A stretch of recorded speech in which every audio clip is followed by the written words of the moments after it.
What if the tightest grip you have on your life, on your plans, on other people, is the very thing preventing you from truly living with power and peace? What if the act of letting go of what you cannot control was not an admission of defeat, but the ultimate act of self-possession and profound strength? This ancient and powerful paradox holds the key to unshakable inner freedom, and we are about to unlock its secrets together. Let Go Without Losing Yourself, compiled and published by Stoic Power. Lesson 1. Embracing Inner Control. Imagine your mind as a great fortified citadel, a vast and complex city with high walls, strong gates, and a peaceful, well-ordered populace within. The fundamental inner conflict that every human being faces every single day is where to station the limited number of guards at their command. Most of us make a critical strategic error. We post our guards on the distant hills, miles outside the city, trying desperately and futilely to control the weather, the migratory patterns of birds, the movement of foreign armies, and the direction of the wind. We exhaust our precious energy, our focus, and our resources trying to manage a vast, chaotic landscape that is fundamentally, by its very nature, beyond our command.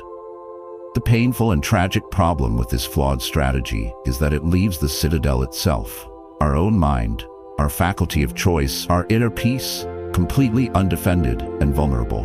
While we are busy worrying about events far beyond our walls, we allow anxiety, fear, despair, and resentment to run rampant within the city's streets, looting our happiness and setting fire to our tranquility. We feel powerless, perpetually stressed, and chronically exhausted because we have chosen to fight 1,000 impossible battles we can never win, while ignoring the one battle that truly matters and is always winnable, the battle for the sovereignty of our own inner state. The transformative solution, the cornerstone of all Stoic wisdom and the beginning of all personal power, is to call your guards back from the distant hills and station them firmly and vigilantly at the one and only gate you truly and absolutely command. The gate of your own mind, your faculty of judgment. The core idea is the profound and life-altering principle known as the dichotomy of control. This timeless teaching, a beacon of clarity in a confusing world, divides the entire universe into two clear and distinct categories: that which is within our control and that which is not. Outside our control are the vast majority of things: the actions and opinions of others, our reputation, our wealth, our health in the long term, past events, and the final outcomes of our most sincere efforts. Within our complete and total control is a small but immensely powerful domain: our own judgments about things, our chosen intentions, our deliberate responses, our personal values, and the unwavering integrity of our character. A person who lives in turmoil is one who constantly tries to station their guards in the outer circle. A person who cultivates inner peace focuses with serene, laser-like intensity on mastering the inner circle. The benefit of embracing this division is a massive, immediate release of wasted energy and the dawning of a profound, unshakable peace. You stop squandering your precious life force on the uncontrollable and focus it like a magnifying glass on the one area where you are a king, a sovereign, an absolute ruler. The actionable step to begin this practice is to draw what the Stoics might call a circle of control. Take a piece of paper and draw a small circle in the center of a much larger one. Inside that small central circle, write down the things that are truly and completely up to you. Your effort on a project, your attitude in traffic, your honesty in a difficult conversation, your choice to be kind to a rude stranger, your decision to get out of bed on time. In the large outer circle, write down everything else. Whether you get the promotion after your best effort, what your boss thinks of you, whether your honesty is appreciated, how the rude stranger reacts, whether it rains on your vacation. This visual exercise makes the distinction powerfully and undeniably clear. By consistently referring to this mental map throughout your day, you will begin to feel a monumental and liberating shift in your perspective. You will train yourself to work diligently and virtuously on your efforts, and then peacefully and gracefully release the results to fate. You will learn to be a good and honorable person without the addictive need for others to acknowledge it. finding satisfaction in the act itself. This is the solid foundation of a truly unshakable inner peace, the beginning of letting go of the world without losing an ounce of control over yourself. I urge you to see your entire life through the lens of this circle, starting today. Practice consciously pulling your focus back from the outer circle and placing it firmly on the inner circle. This is the first, most crucial step. Now that we know where our control lies, how do we stop the debilitating habit of seeking approval and validation from the world outside our walls? Our next lesson explores the subtle but essential art of detaching from external validation. Before we proceed, please subscribe to the Stoic Power channel to formally commit to building and defending your own inner citadel. Lesson 2. Detaching from external validation. Picture the night sky, dominated by the luminous and captivating moon. It bathes the world in a soft, ethereal light, and we write poems and songs about its beauty. Yet we must remember that all of its glorious light is borrowed. The moon is merely a polished rock, a mirror reflecting the distant, powerful light of the sun. Without the sun, the moon would be a cold, dark, and invisible stone, adrift in the void.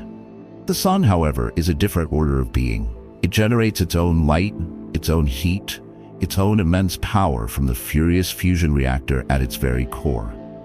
It shines with an authority that is inherent to its nature, not contingent on any outside source.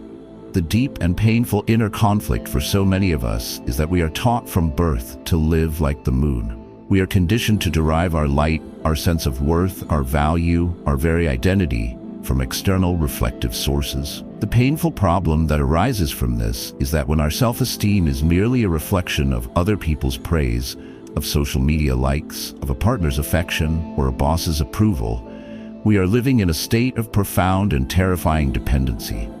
We feel a constant, low-grade hum of anxiety, always needing our next hit of validation to feel worthy and whole. We become hopelessly addicted to praise and pathologically terrified of criticism. This makes us fundamentally inauthentic, as we compulsively shape ourselves into what we think others want us to be, just to get another flicker of that precious, borrowed light. And when the validation is inevitably withdrawn, when the praise stops, the likes dry up, the relationship ends, we are plunged into a cold, terrifying darkness, feeling worthless, invisible, and empty because we have no light of our own. The transformative solution is to embark on the courageous, lifelong journey of becoming the sun, of learning to generate your own self-worth from the internal, inexhaustible, and untouchable core of your own character. The core Stoic idea is that your worth as a human being is not conditional. It is absolute and inherent. It is not something that can be granted to you by another person, and therefore it can never, ever be taken away.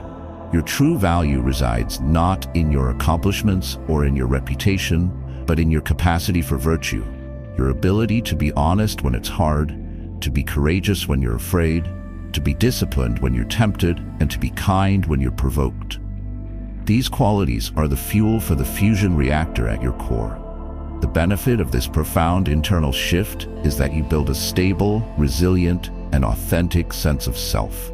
You are freed from the exhausting, soul-crushing performance of trying to please everyone all the time. You can act with profound integrity and authenticity, knowing that your fundamental worth is not on the line with every interaction or every outcome. This creates a calm, quiet, and deeply powerful confidence that is magnetic and respectable, precisely because it isn't trying to be. The actionable step to begin this monumental process is to go on a validation fast. For one full day, from sunup to sundown, make a conscious effort to do two things. First, do not solicit, fish for, or overtly seek any praise or validation. Do not post anything on social media with the secret hope of getting likes. Don't tell stories in a way that begs for approval or sympathy. Just live your day. Second, when you do inevitably receive praise or criticism from others, treat them both as neutral, external information, like noticing the color of a passing car. Simply say a polite, "Thank you," or "I'll consider that," and let the words go, without letting the praise inflate your ego or the criticism puncture it. By undertaking this fast, you will notice, perhaps with some discomfort, just how deep the addiction to external validation runs in your psyche. It will be challenging at first, but it will prove to you that you can, in fact, survive and even thrive without it. You will begin to feel the first faint glimmers of your own inner light, a warmth that comes from within. I challenge you to try a validation fast this week, even if it is just for a few hours. See it as a powerful way of reclaiming your energy, taking back your power, and learning to shine on your own terms.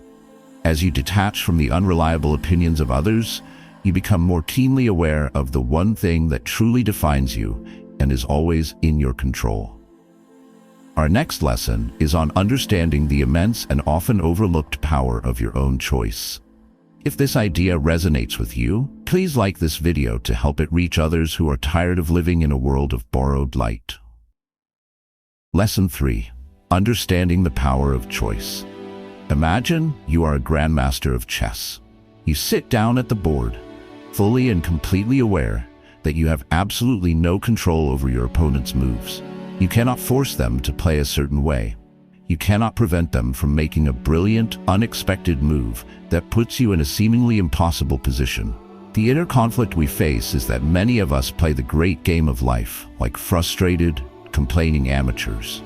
We constantly lament our opponent's moves, the bad luck of the situation we find ourselves in, the unfair actions of others, the state of the world.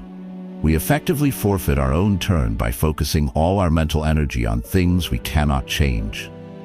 The painful and debilitating problem with this mindset is that it renders us completely helpless. When we believe that our happiness, our success, and our peace of mind are determined by the moves of others, our boss, our partner, the economy, politicians, we become passive pawns in our own game. We feel like victims of circumstance, passively waiting for the board to magically arrange itself in our favor, a strategy that is doomed to fail. This leads to a life filled with resentment, bitterness, frustration, and inaction. The transformative solution is to immediately and completely adopt the mindset of the chess grandmaster. The master wastes zero time or energy on what the opponent does. His entire, undivided focus is on the immense, world-shaping power that resides in his own next move. He knows that his victory lies not in controlling the whole board, but in making the wisest, most virtuous, and most strategic choice available to him with the pieces he has, from the position he is in. Right now, the core Stoic idea, which they call prohairesis, is that our most essential, powerful, and divine human faculty is our ability to choose our response. While we don't choose the events that happen to us, the moves our opponent makes, we have absolute and unconquerable power to choose how we interpret those events and how we respond to them. This is our inner kingdom, the one place where we are always sovereign.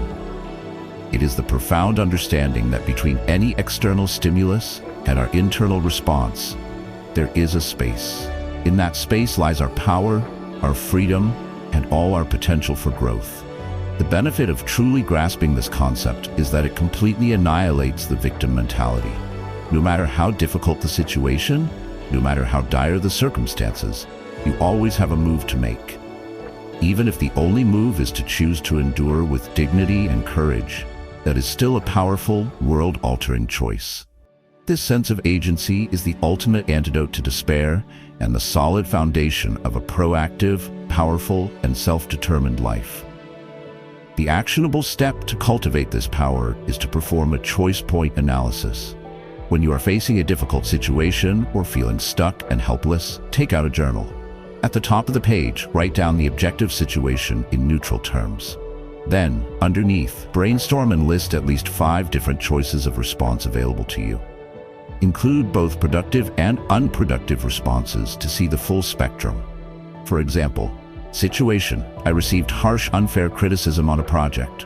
Choices: 1. Argue heatedly and get defensive. 2. Silently resent my boss for weeks. 3. Complain about it to all my coworkers. 4. Calmly ask for specific examples to better understand the feedback, separating the message from the delivery. Sides: choose to use the criticism, fair or not, as fuel to double my efforts and improve my skills, proving them wrong through action. Simply seeing your choices laid out before you like this is an incredibly empowering act.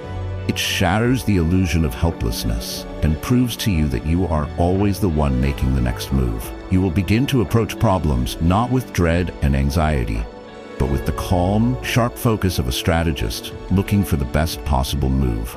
I urge you to use this simple yet powerful tool the next time you feel trapped or victimized by circumstance. Realize that you are always the player, never just the piece. Sometimes the wisest choice we can make is not to fight a situation at all, but to fully accept it. How can we possibly find strength in this kind of radical acceptance? That is the profound subject of our next lesson. To support our channel's mission to empower individuals, please consider commenting below with your own thoughts on the awesome power of choice. Lesson 4. Finding strength in acceptance. Picture a mighty ancient river flowing down from a high mountain. On its long and winding path, it inevitably encounters a massive, immovable granite boulder, an obstacle that has stood for millennia. The river, in its deep and inherent wisdom, does not waste a single drop of its energy trying to smash the boulder into dust. It does not curse the boulder for being in its way or lament the injustice of the obstacle. The river does not stop its essential journey. With an effortless, powerful grace, the water simply parts, flows around the boulder, and continues on its inexorable path to the sea, its essential nature and purpose undiminished. The inner conflict we constantly face is that when we encounter the immovable boulders in our own lives, a past mistake that cannot be changed, a permanent loss that cannot be undone, a difficult reality about ourselves or the world that we cannot alter, we act like a foolish and immature river. We slam ourselves against the hard rock of reality, again and again, trying to break it through sheer force of will, denial, and anger. The painful problem with this internal struggle is that it is utterly futile, deeply irrational, and profoundly exhausting. When we fight against unchangeable realities, we are guaranteed to lose, every single time. This constant, unwinnable battle drains our precious energy, fills our hearts with bitterness and resentment, and keeps us psychologically chained to the very thing we are trying to escape. We remain stuck at the boulder, defined by our struggle against it, unable to continue our own journey forward. The transformative solution is to learn the deep, powerful wisdom of the river, to practice the art of Stoic acceptance. The core idea here is not one of passive resignation, weakness, or giving up.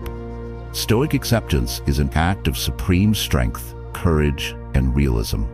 It is the calm, rational, and clear-eyed acknowledgement of what is. It is the wisdom to clearly distinguish between what we can change and what we cannot, and the discipline to stop wasting our precious energy fighting unwinnable battles against the latter. The benefit of this practice is a massive conservation of your mental, emotional, and spiritual resources. You liberate yourself from the self-inflicted torture and mental prison of what if only, and it shouldn't be. You accept the reality of the boulder so that you can then intelligently, creatively, and powerfully figure out how to flow around it. This is where true strength lies, not in breaking the obstacle, but in refusing to be broken by it. The actionable step to cultivate this formidable strength is a simple but profound meditation called stating the fact. When you find your mind raging against a reality you cannot change, find a quiet moment. Close your eyes. Take a few deep breaths. In your mind, or even out loud, state the unchangeable fact in the simplest, most neutral, and most objective terms possible. For example, the past is over and cannot be changed. I made that mistake. This person is no longer in my life. I have this chronic health condition. Say the sentence, and then just sit with it. Notice the feeling of resistance, the clenching in your body. Breathe into that feeling, not to make it go away, but to allow it to be there. Do not add a story, a judgment, or a complaint. Just allow the simple, unadorned fact to be what it is, like acknowledging the existence of the boulder. By practicing this regularly, you are training your mind to stop fighting pointless, self-destructive battles. The intense emotional charge you have attached to the unchangeable fact will begin to lessen. The vast amounts of energy you were wasting by crashing against the boulder can now be redirected toward a productive, creative, and purposeful path forward. You will find a new and surprising sense of peace and freedom. I urge you to try this powerful practice with one thing you have been struggling to accept in your life. Learn to be like the river, strong enough to accept what it cannot move, and wise enough to continue its journey. Acceptance allows us to navigate around fixed obstacles. But what about when chaos is all around us? When the entire landscape is shifting? How do we remain resilient in the midst of turmoil? That will be the crucial focus of our next lesson. If you found this lesson helpful, please share it with someone in your life who might be struggling against their own immovable boulder. Lesson 5. Cultivating resilience amidst chaos. Imagine a ship being built for the harsh, unpredictable waters of the North Sea. An inexperienced shipbuilder viewing rigidity equals strength might construct the hull to be perfectly stiff and unyielding. But when the first great wave of a powerful storm strikes the ship, the rigid hull, unable to flex under the immense pressure, cracks, splinters, and fails. The master shipbuilder, however, whose wisdom comes from experience, knows that true strength lies not in rigidity, but in resilience. He builds the ship in such a way that the timbers and joints can bend, creak, and flex with the incredible pressure of the waves, distributing the stress throughout the entire structure rather than concentrating it in one weak point. The ship survives the storm, not because it is unyielding, but because it is resiliently designed for the reality of the storm. The inner conflict we face is that we often mistake psychological rigidity for mental strength. We create a rigid life plan, a rigid set of expectations for ourselves and others, a rigid identity, and then we hope that the seas of life will remain perpetually calm. The painful problem is that life is inherently chaotic, unpredictable, and filled with storms. This is not a flaw, it is a feature. Storms of change are guaranteed.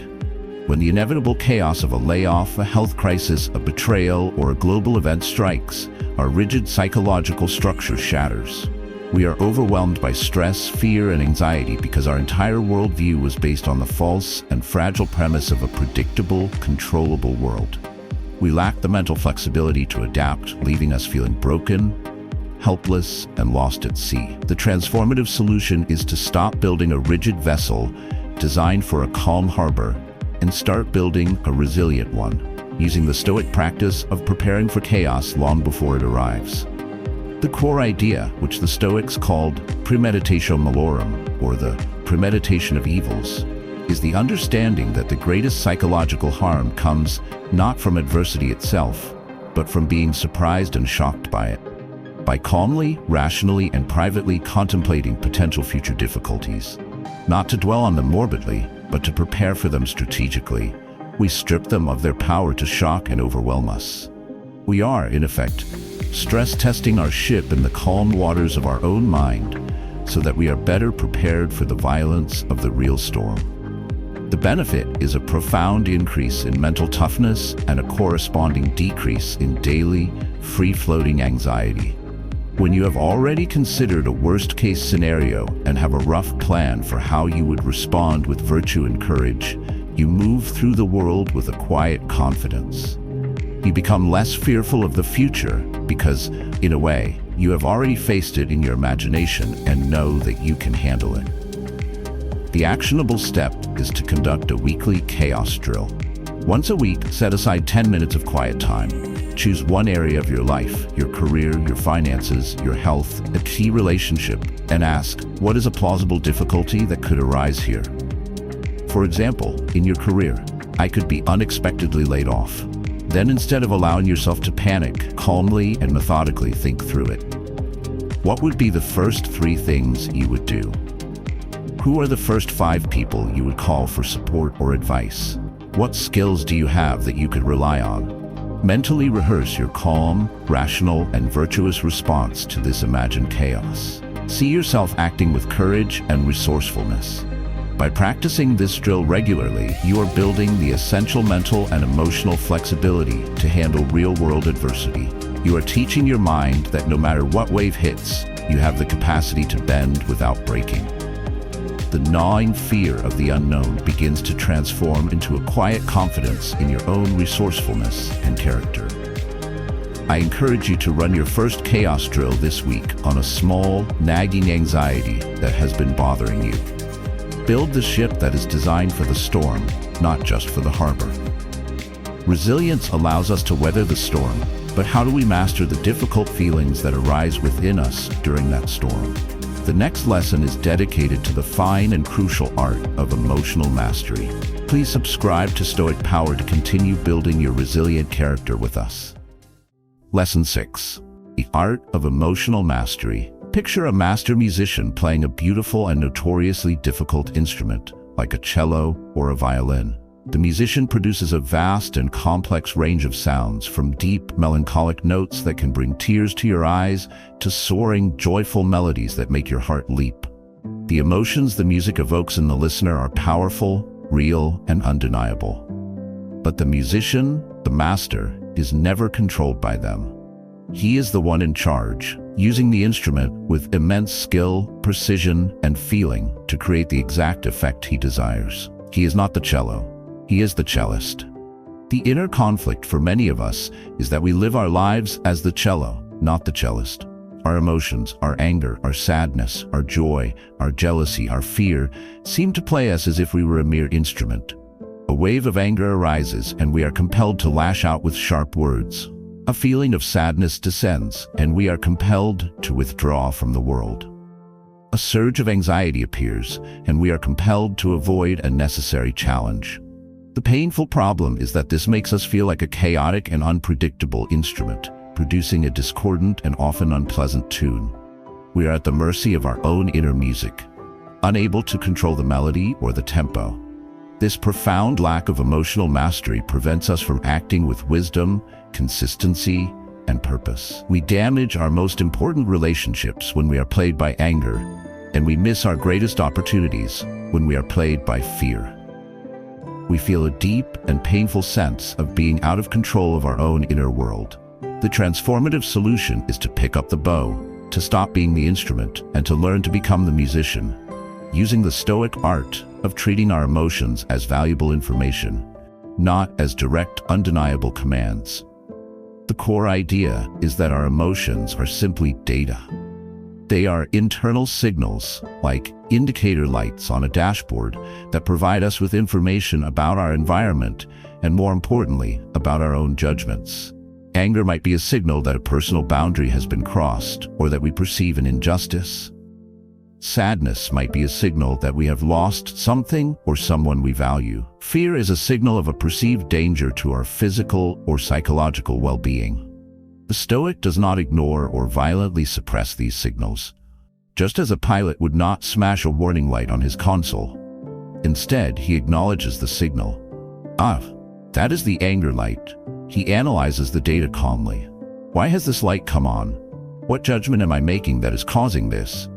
And then he chooses a wise and rational course of action. The benefit of this approach is that you develop a healthy, mature, and powerful relationship with your emotions. They become your allies and advisors, not your masters and tyrants. You can feel the full richness of the human experience without being a slave to it.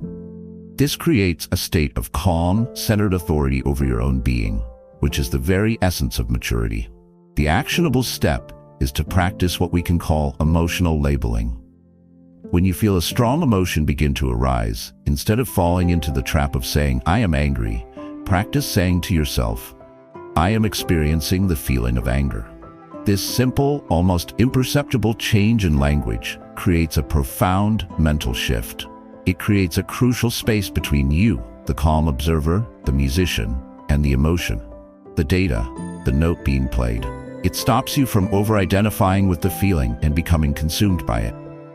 By consistently labeling your emotions in this detached, observant way, you will find that they have less and less power to dictate your actions. You will be able to feel anger without acting angrily. You will be able to feel sadness without collapsing into despair. You become the wise musician who can decide which notes to play, when to play them, and how to arrange them into a life of harmony, beauty, and purpose. Practice this simple linguistic shift today with every emotion you feel, no matter how small. This is the essence of emotional mastery. Now that we have learned to master our inner world with such skill, how do we express this mastery in the outer world with a sense of direction? Our final lesson is on living with purpose and freedom. If you found this lesson insightful, please comment below on how this small change in language, from I am to I am experiencing, might impact you. Lesson 7. Living with purpose and freedom. Imagine a master explorer setting out on a great lifelong expedition into the unknown. He has two essential tools. In one hand, he holds a compass that always and reliably points north. This compass represents his core purpose and his non-negotiable values.